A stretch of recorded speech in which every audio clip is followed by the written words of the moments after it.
Good afternoon, ladies and gentlemen, this is Redberry Leo here, and welcome back to another Learn to Lead video. We are doing something from Chapter 4 today, so I'm skipping over a little bit with Chapter 3. We will get back to it at some point.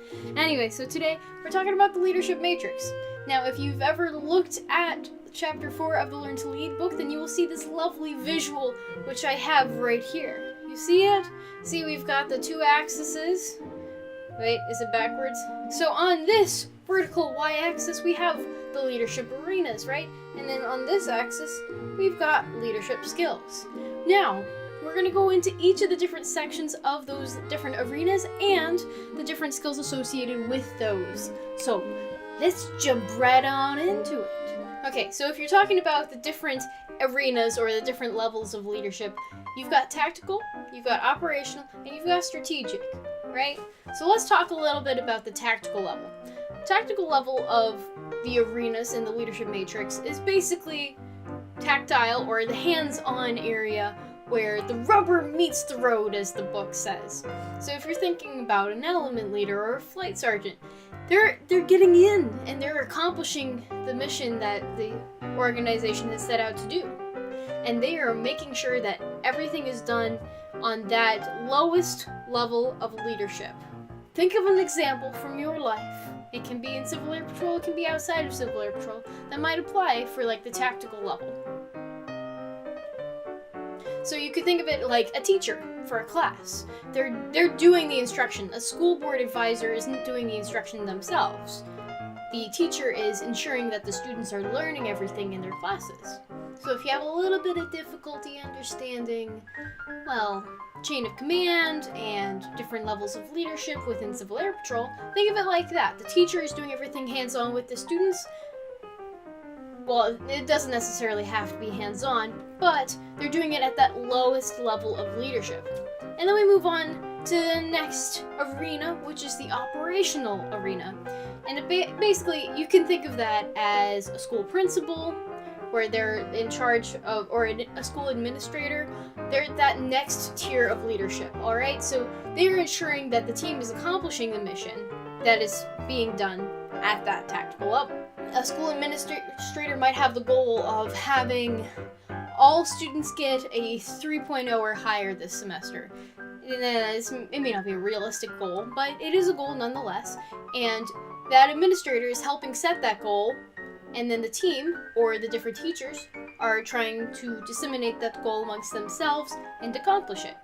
So in Civil Air Patrol terms, or in more military terms, the flight commander, or an officer, is more in charge of that operational level, where they're setting those goals, they're making sure that the team is in the right direction and it's going, and it's doing everything that will help meet those goals for the team. And then on top of that, we've got our strategic level, which is the institutional level, which is basically, well, if you think about it, then it's like the people who are in charge of the school system for the county, right?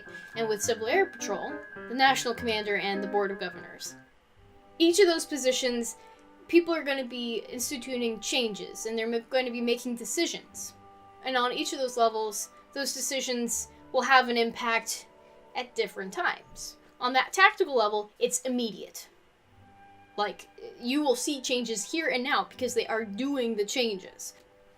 So as an officer, let's say you've got a role leading a flight. Then you're going to help institute changes, and you're going to make decisions that you'll see in a little bit longer term. So sometimes that can be around a year. And then on the strategic level, normally the decisions that are made on the strategic level can be seen in about 5 years. So policy changes that the government makes, for example, you don't always see the changes immediately. So strategic is that kind of long-term planning and instituting changes for the organization. Operational is closer to that lower level, but it's still that intermediary that is very important because they're taking that mission and vision set by the overall organization and helping tailor it to that tactical level. And then typically work with the tactical level to ensure that they're aligned and that it's benefiting everyone who's involved.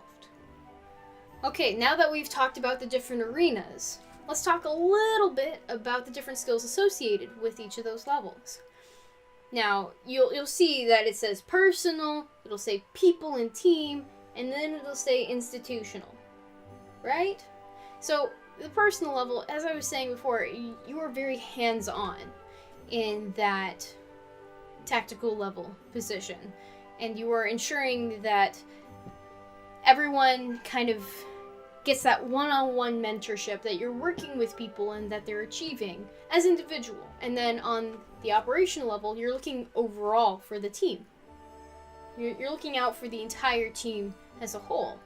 Now, you might still do a little bit of one-on-one mentorship, because that's always important to ensure that people feel empowered and that you care about them, but with the operational level, you have more to watch out for in terms of like making sure the vision is still being met and that you are accomplishing the mission, which is the purpose of the team, as we know from previous chapters in Learn to Lead, which I don't know if I've actually discussed that on this channel yet, but we will get to it if we haven't. And then we've got our institution. So remember, like the National Commander and the Board of Governors, right? They're not working in a squadron commander's position where they're creating an agenda for every week. They're sending out information and regulations, and they're ensuring that Civil Air Patrol is accomplishing its mission that's set out by the Air Force. Alright, so we're going to summarize a little bit of what I just talked about. So we are looking at the leadership matrix, where we've got the two axes, right? We've got the leadership arenas, and we've got the leadership skills. And the leadership arenas are made up of 3 different levels. It's the tactical, operational, and strategic. And then when we've got our skills down here, it's going to be personal, team and people, and then institutional.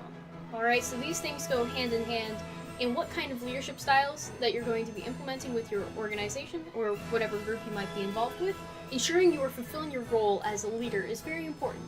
And by serving in those leadership positions with skills that are tailored to those positions, then you can better serve your people.